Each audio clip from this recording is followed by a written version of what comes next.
आजच डाउनलोड करा आणि तुमच्या आवडत्या मालिकांचा आनंद लुटा. पोटभर जेवलायस ना रे सुहास? हो गाई, पोटभर जेवलोय मी. तू जेव. पण मला कळत नाही, तू तिकडे का नाही जेवत ग? कोणाकडे ते देसायांकडे? हा? आपल्या कालवण त्यांना आवडत नाही, त्यांचं कालवण आपल्याला आवडत नाही, मी तुझा राग समजू शकतो. हे पण आई, आता सगळं आपल्या मनासारखं व्हायला लागलंय ना. आज बघितलं ना किती दमाला आली ते. अरे ते उर्मिलाने काय चोरात ठेवून दिली रे शिवाच्या. मला तर वाटतं अजून कान वाजत असतील तीच. पण आपल्या आयडियाचा एवढा फायदा होईल असं वाटलं नव्हतं रे मला सुहास. अरे बघितलंस ना ती शिवा कशी गुपचूप झाली, ते बोलूच शकत नव्हती ती. कर्म गाई, नुसती कर्म आहेत ही. पण आई तुला सांगू का, मी शिवाला ना पहिल्यांदा एवढ्या शॉक मध्ये बघितलंय. आता असे शॉक वरचे वर द्यायचे तिला, कळलं का? आणि मी वरचे वर म्हणते ना, ते फार महत्वाचं आहे बरं का. नाही ती शिवा चलाक आहे एक नंबरची. तिला थोडा वेळ दिला ना, तिच्या कुरापती सुरू होते. त्यामुळे ती यातनं बाहेर पडायच्या आत आपण घरच्यांच्या नजरेत ती आणखीन कशी उतरेल याची सोय करायची, कळलं का? म्हणजे तवा गरम आहे ना, तोपर्यंतच आपली पोळी भाजून घेऊया, त्याचाच आपला फायदा आहे.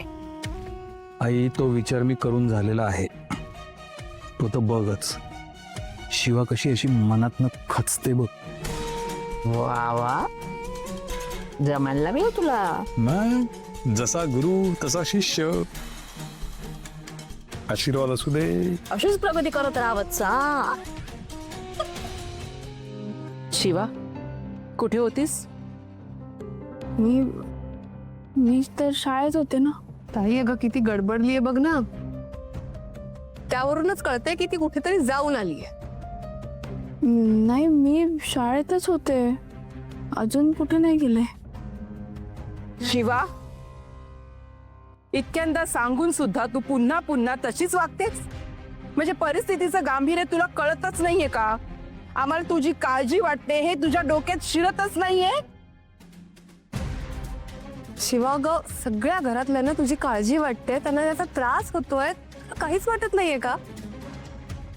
शिवा खरं सांग, कुठे गेली होतीस तू? मी खरंच सांगते भाऊ, मी कुठेच गेले नव्हते. मी फक्त ते नाही शिवा, आता कोणाला टेम्पोचं सांगायला नको, कोणीच विश्वास ठेवणार नाही.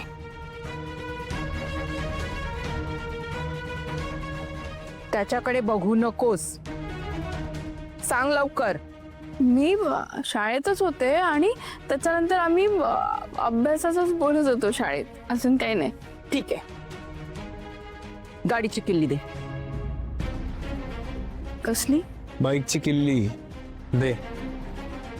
कशाला? आता तू बाईकवर कुठेही जायचं नाहीस.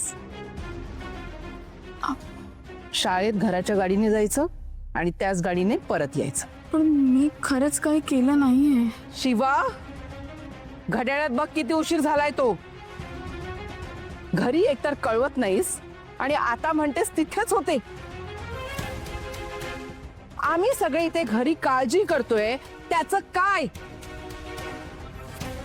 मी किती फोन केले तुला, एकही फोन उचलला नाहीस तू. असं कसं? ताई, मी तुला सांगते, आता सध्या ना हिला शाळेशिवाय कुठेही घराबाहेर सोडू नको. ते तर ठरलंच आहे.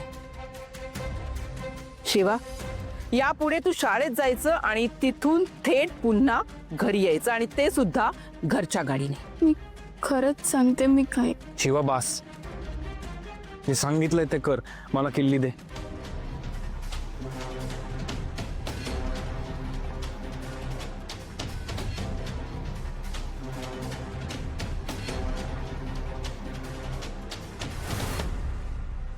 नाही, मी ना टाकणार आता. एक मिनिट, मी आता माझी पाळी आहे, मी पत्ते टाकणार आहे. हा आला चौकटचा एक्का, हा आला बदामचा एक्का, आणि हा मी स्पिकचा एक्का. जिंको आजची मी परत. प्रत्येक हा कसा काय जिंकतो बघ ना. अगं पोरगा आपलं नशीबवान आहे म्हणून त्याच्याकडे चांगले पत्ते आले बघ, जे 3 एक्के. मग वा वा वा माझ्याकडे पण आहेत बघ एक राजा आहे एक आणि 2 गुलाम आहेत वा वा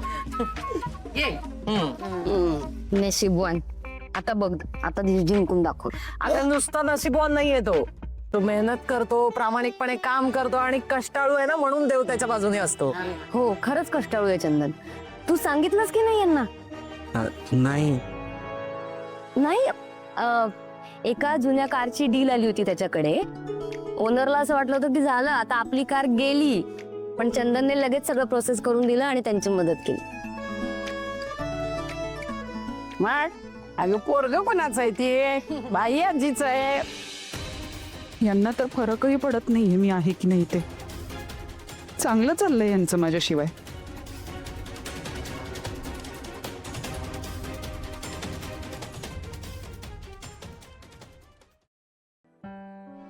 शिवा ऐक ना शिवा, तू माझी बाजू का नाही घेतली? हा मारे मला म्हणाला होतास की मी तुझ्या बाजूने उभा राहीन सगळं करीन, मात्र काय पलटी मारली का? हसतो काय? अगं बाई तू तलवारच काढते डायरेक्ट. थांब ना सांगतो. मी जे आज केलं ते करणं गरजेचं होतं. म्हणजे परिस्थितीच तशी होती. आता घरचे सगळे बघता मी जर तुझी बाजू घेतली असती तर त्यांनी माझं काहीच ऐकलं नसतं. पण माझी बाईक पण गेली ना आता आशू. हे पण तू काळजी करू नको. तुला जिथे जायचं असेल, तुला काय करायचं असेल तर मला सांग, मी सगळं बघतो बरोबर. कसं? अगं मी करतो ना व्यवस्था तुला घराबाहेर काढायची. कशी? करतो. पण आज ते चिडले होते सगळे, ते बघता मी जे केलं ते योग्य होतं. बरं ठीक आहे, पण मी का जाऊ ते मी का लेट आले ते तर सांगते. हा सांग.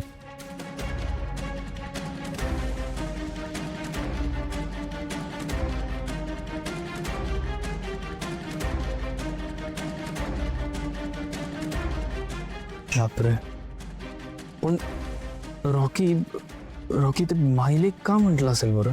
त्याचा अर्थ काय? मला नाही ना कळत तेच. मी गँगला पण विचारलं आपल्या, पण त्यांनाही काही कळत नाही. शेवटी आम्ही बाहेर आलो ना तर आमच्या समोरून ना एक टेम्पो जाताना दिसला. अरे